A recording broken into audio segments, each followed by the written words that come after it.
আসসালামু আলাইকুম বন্ধুরা, এই ভিডিও ক্লিপটিতে আপনাদের প্রত্যেককে জানাচ্ছি আন্তরিক অভিনন্দন।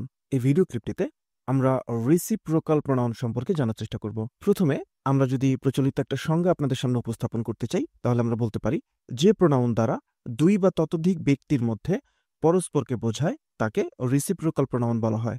আমি আবার বলছি, যে প্রোনাউন দ্বারা দুই বা ততোধিক ব্যক্তির মধ্যে পরস্পরকে বোঝায় তাকে রিসিপ্রোকাল প্রোনাউন বলা হয়। এখন এখানে প্রশ্ন আসতে পারে যে দুই বা ততোধিক ব্যক্তির মধ্যে পরস্পরকে বোঝায়, এটা বলতে আসলে কি বোঝানো হচ্ছে?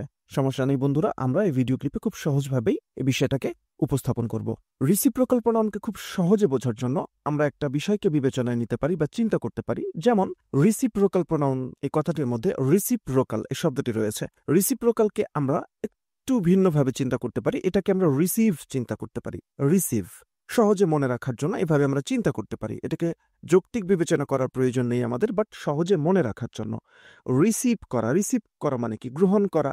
তো এখন গ্রহণ করা মানে কি? আপনি কোনো কিছু রিসিভ করছেন, কেউ আপনাকে কোনো গিফট দিচ্ছে, সেটা আপনি রিসিভ করছেন। কেউ আপনাকে ফোন করলেন, আপনি তার ফোনটা রিসিভ করলেন। কেউ আপনাকে অ্যাওয়ার্ড দিচ্ছে, আপনি সেটা রিসিভ করলেন। কেউ আপনাকে কোনো কিছু দিচ্ছে, আপনি সেটা রিসিভ করছেন। তাহলে রিসিভ করতে গেলে একজনকে দিতে হবে। কথা বলার মানে হচ্ছে, আসলে রিসিভ বা গ্রহণ করার ঘটনা ঘটতে গেলে কয়জন ব্যক্তি থাকতে হয়?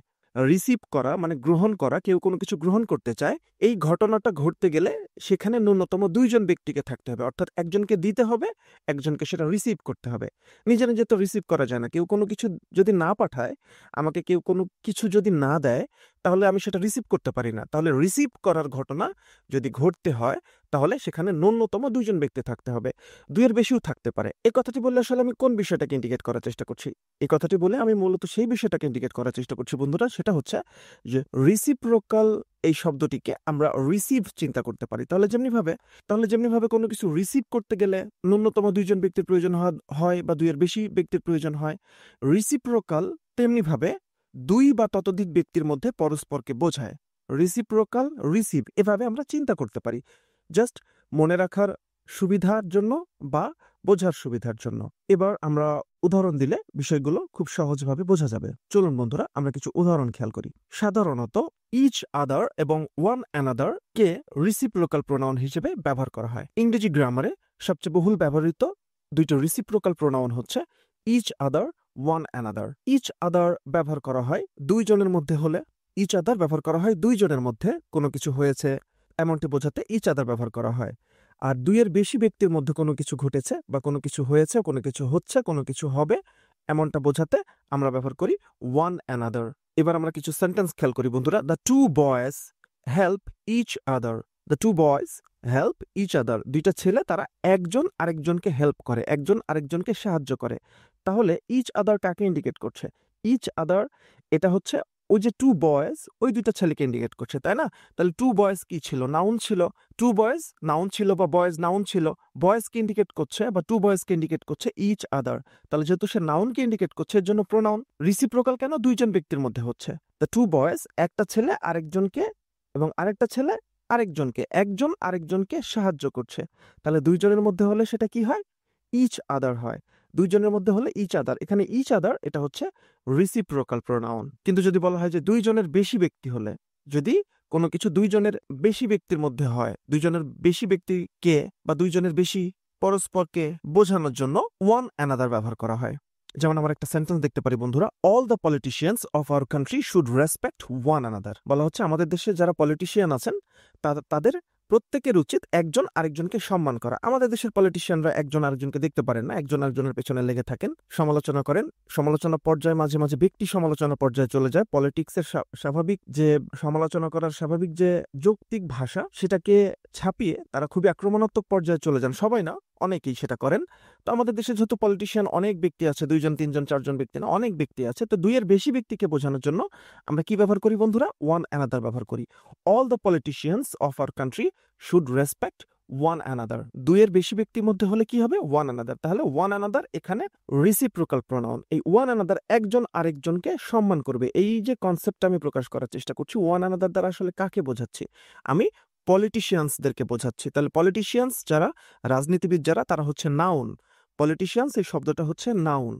তাহলে নাউনকে ইন্ডিকেট করার জন্য ওয়ান অ্যানাদারকে ব্যবহার করেছি। দুইয়ের বেশি ব্যক্তির মধ্যে হয়েছে, এর জন্য একে আমরা বলছি রিসিপ্রোকাল প্রোনাউন। এরপর আরো দুটা উদাহরণ খেয়াল করি বন্ধুরা আমরা। দ্য টু প্লেয়ার্স ডিসলাইক, এখানে একটা শূন্যস্থান আমি দিয়েছি, জাস্ট আপনাদেরকে একটু অ্যান্সারটা মনে মনে চিন্তা করতে হবে। দ্য টু প্লেয়ার্স ডিসলাইক, দুইজন খেলোয়াড় অপছন্দ করে।